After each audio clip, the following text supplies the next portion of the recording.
Hello! In this video, I'm going to be reviewing Volume 4 from the light novel series Overlord. Now, keep in mind that this video does contain heavy spoilers for Volume 4, so if that's something you want to avoid or something you care about, now's your chance to click off. With that said, I really enjoyed this volume and I'm really excited to talk about it. So, without further ado, let's start the video.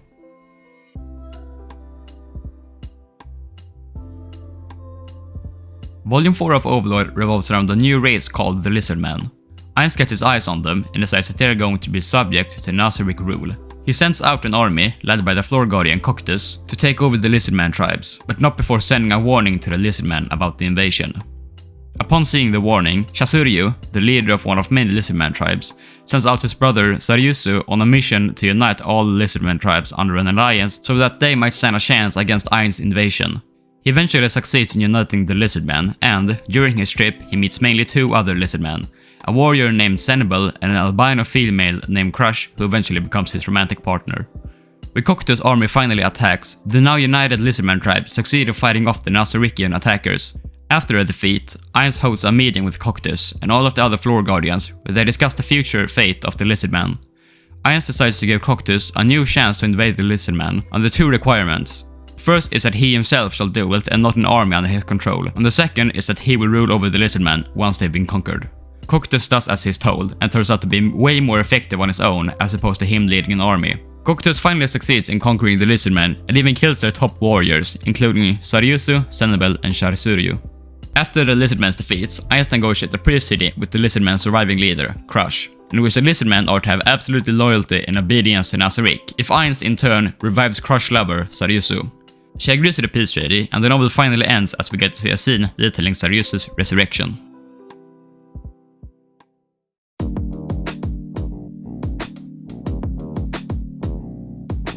I really like how Volume 4 shows how absolutely superior Nazarick is compared to everyone else. Of course it was established that they were strong before, them being the most powerful guild in Yggdrasil and all, but I myself didn't really get the full scope of it until Coctus just accidentally kills like 50 Lizardmen and has to stop himself so he doesn't ruin the fight. Or like when they resurrect Saryusu and Ainz casually asks them why a single resurrection is such a big deal. Ainz obviously knew what he did, and only did it to establish his superiority, but I still really liked parts like those.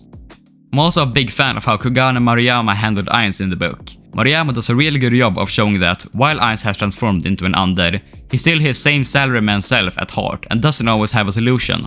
I think it's pretty interesting to see the contrast between the perfect Ainz Olgone the floor guardians see him as, and the real Suzuki Satoru playing the part of a supreme leader. Not only did I really enjoy how Ainz was handled, but also how he handled the Lizardmen. Instead of just haphazardly putting together a new race, Maruyama creates a race with an interesting culture and history, along with some really enjoyable characters. Speaking of which, I very much liked all four of our main Lizardmen. They were far from shallow and each had an interesting personality. I liked that he didn't just throw out a dumb orcish race for Ainz to trample over, but a clever human-feeling race which definitely had its moments. One of them being the scene where Crush gets the Lizardmen to hallucinate about their ancestors in order to hire the Moralian for the fight. Also, just for the record, I know Kugane Maruyama didn't create lizard people. I'm praising how he created his lizard people and not that he created lizard people, because he simply didn't. Even though the vast majority of the book was spent on the Lizardmen, we still got a fair share of Nazarick stuff, which I quite enjoyed. I really liked reading scenes like Ainz's little press conference and Demi-Urge giving advice to Coctus. I think it would be better if we had just a little bit more Nazarick stuff, since I enjoyed it so much, but it was still a pretty good ratio of Nazarick to Lizardman stuff, where the book was still focused on the Lizardman, but not to the extreme where it felt too separate from the main Nazarick stuff. But yeah, that's all I had to say for this video. I'm really looking forward to reading and reviewing Volume 5, but with that said, if you liked the video, leave a like, subscribe, comment, share, watch all of my other videos all the way through, and repeat the steps previously mentioned on all of those videos. But not before creating 50 new accounts, subscribing to my channel with every single one of them, and repeating every single step once again for every video with every single new account you've created. And I'll see you in the next video. Bye!